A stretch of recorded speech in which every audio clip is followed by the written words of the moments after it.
Dictator Muammar Gaddafi ruled Libya for more than 40 years. But when the end came, it was fast. In 2011, the people rose up in mass protests. Rebels killed Gaddafi. The dictator was gone. But the country has been in chaos ever since. Fragmentation is the best single word to describe what's happening in Libya. A large number of actors and communities and groups all effectively competing against each other. Militias, extremists, and many international powers are ripping the country apart.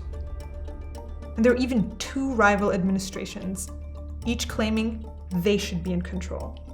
So how did things get so bad and so complicated in Libya? Let us unpack that for you.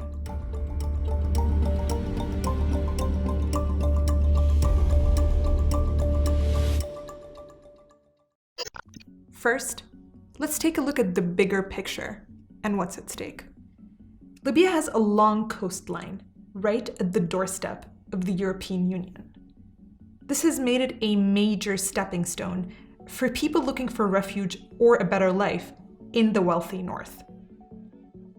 The governance chasm in Libya has enabled the rapid growth of things like human smuggling through the country. We've seen, of course, that this can allow a breeding ground for extremist groups. Libya is also home to Africa's biggest oil reserves, and this puts it on the radar of other countries.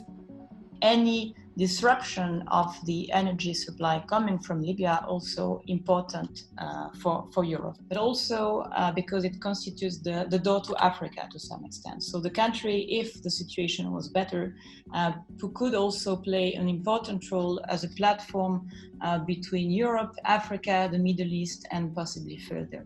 And most importantly, there are 6 million Libyan people desperate for a safe, secure future. Thousands have been killed in the fighting, hundreds of thousands have been displaced from their homes, and more than 1 million need humanitarian aid. We can trace the roots of this situation all the way back to 2011.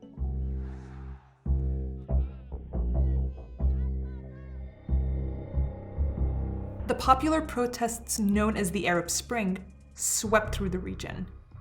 Dictators fell like dominoes, and Libya's strongman Gaddafi was no exception. But the way he ruled made Libya ill-equipped to get back on its feet.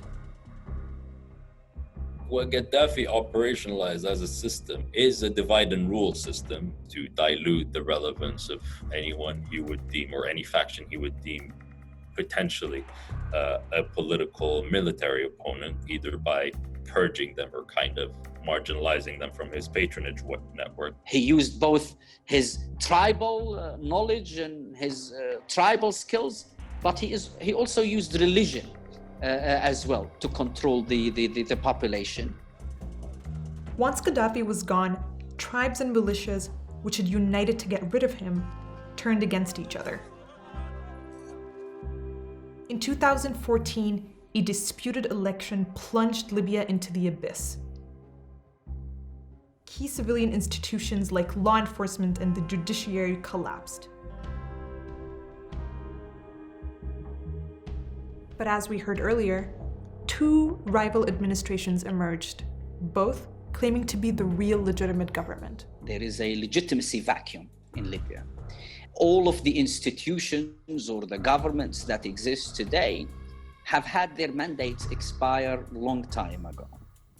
The only reason that these institutions or these political classes or political leaders exist today is because of circumstances. It's because of the failure of the democratic transition. What makes it even worse, the country sits on the division line of a fundamental rivalry that runs through the entire region. Competition for power inside Libya between domestic players extended regionally and more internationally. We could also see in this confrontation between the two camps two different models of power competing in the post-Arab Spring era, if we can say. A division between what was called at the time the Islamist camp versus the others that could be described as nationalist, more military oriented, etc. Two broad but distinct models of power, one largely based on political Islam and the other largely based on militarist nationalism. And here's how that's played out in Libya. The side considered to be part of the militarist nationalist camp is the House of Representatives and General Khalifa Haftar. He leads what he calls the Libyan National Army, or LNA, and is based in the eastern city of Tobruk. The LNA is supported by Russia, Saudi Arabia, the UAE, and Egypt. Egypt shares a long border with Libya and sees Haftar and his LNA as the best way to prevent extremist attacks spilling over that border. Along with the UAE and Saudi Arabia, Egypt also sees Haftar as a bulwark against the spread of Islamic groups like the Muslim Brotherhood, which they consider a terror organization. On the one hand, you have those regional and international actors that have come to the conclusion or to the idea that there's a need for a strong man that could contribute to restore authority. And so for them, stability, authority, and even military authority are perceived as the priority. On the other side, you have the UN-recognized Government of National Accord, or GNA.